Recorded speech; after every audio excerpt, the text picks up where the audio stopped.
Welcome back, everyone, to the This Week in Tiger Athletics podcast. As usual, we will catch up on some of the events going on in Forte State Athletics. I'm Boomer Sabata, and I am joined with the Sports Information Director, Ryan Prickett. Yeah, Boomer, how are you doing? I'm good. How are you? Just fine. So let's start with a little bit of a recap of what went down last week for the Tigers. Well, it was a busy weekend as far as postseason events were concerned. We had women's basketball in the NCAA tournament, and wrestling and track and field were at their national championship events this past weekend. So I guess to start it off, women's basketball in the NCAA tournament up in Sioux Falls, South Dakota. We were in the Central Regional of the NCAA tournament. Went into it as the 6th seed of the 8 teams that are chosen to play in the region, and we played the number 3 seed Southwestern Oklahoma State in the first round, and really hard-fought game all the way throughout. We kind of kept getting leads of about, it felt like 7, 9 points, and then every time we did that, they would reel us back in, and then it'd be tied or a 1-point game again or whatever. So it just was a push-pull type game all night long. And luckily, in the end, we did just enough to get out of there with a 3-point win. And so that allowed us to advance to the next day's play, which was the semifinal matchup, and that was against one of our conference foes, Central Missouri. They were the number 2 seed in the region, and unfortunately, we saw our season come to an end in that game.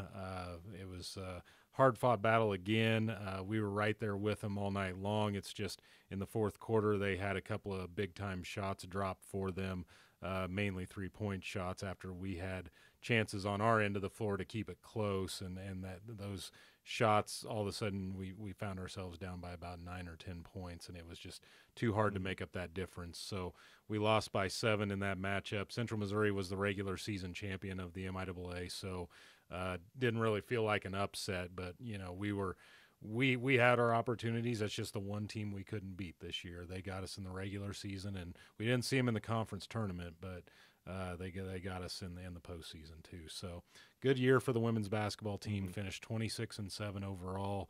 That's third time under Coach Tony Hobson that they finished above or at least with 25 wins in a season, and that's a big time accomplishment at Division II. Just winning even 20 games in a season is a big deal for Division II basketball. So hats off to them, and that was a great season once again for the women. So then over in track and field, we had all 4 of our men's athletes that went to the national indoor meet. They all came back with All-America honors, and 2 of them were national runner-up finishers. So Brett Meyer in the mile and Dean Cronin in the 800 meters. Both had really great showings. Dean won the outdoor 800 meters this last spring, so we expected him to be in the mix there during the indoor. And unfortunately, the year before, he didn't get to compete at the indoor meet, even though he had put up the numbers to qualify, because he got ill right before the meet and just couldn't travel. So that was a good thing for him to go do that this year and make some noise there. And Brett, I think, turned some heads as well by finishing second in the mile, when coming into that, he was barely even in the top 20. So he had a huge meet. And after all the selections were made for the national meet, he was fortunate enough to get into that field and then made the most of it. So, and then our pole vaulters did really well too. Jake Morrow, he finished 6th, and Sam Dreiling finished 8th. So both of them top 8 finishes, both All-America performances. So hats off to all 4 of them. We went 4 for 4 basically. All the guys we sent down there all came home with big time honors. So then we had 4 athletes in wrestling compete at the national championships, but we only had 1 come back with All-America honors there. F.A. Osagai, our redshirt freshman at 149 pounds. He really turned it on the second half of the season. Picked up 3 wins in that mix over the defending national champion from Nebraska, Kearney, and kind of made a name for himself there late in the year and got himself in the national rankings, and had a pretty good draw at nationals and was able to finish 8th. So another good performance there. Unfortunately, our other 3 guys ran into some tough draws, and they all fell out of the tournament after day 1. So F.A. was the only one left on day 2, and he was at least guaranteed All-America honors by making day 2. So good job for him coming home with that honor. And then we had some spring sports in action as well. Baseball, they had a series here at home against Central Missouri. Central Missouri is a nationally ranked team, and we lost all three of those, unfortunately. And then softball started conference play in Oklahoma and dropped all of the games in both of their doubleheaders to both Northeastern State and Central Oklahoma. So not really a good weekend for those teams. And then tennis opened their conference play too in Oklahoma and dropped both those matches. So unfortunately, not a great week for the spring sports. But as far as our winter sports wrapping up, that was a really good finish for all of them.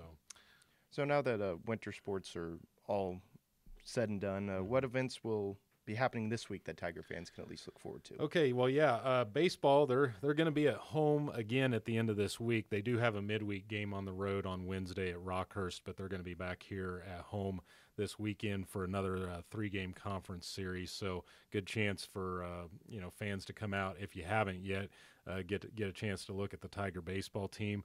The softball team's also going to be here at home, so there's going to be plenty of stuff going on, in both venues. Tiger Stadium, we'll see both Lincoln and Lindenwood are coming to town for conference games. Those are on Friday and Saturday afternoons.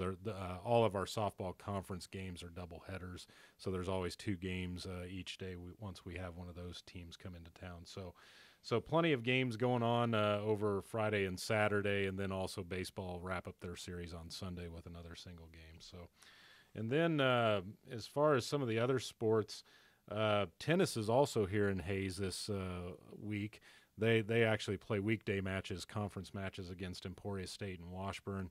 Those are going to be here on Tuesday and Wednesday afternoons.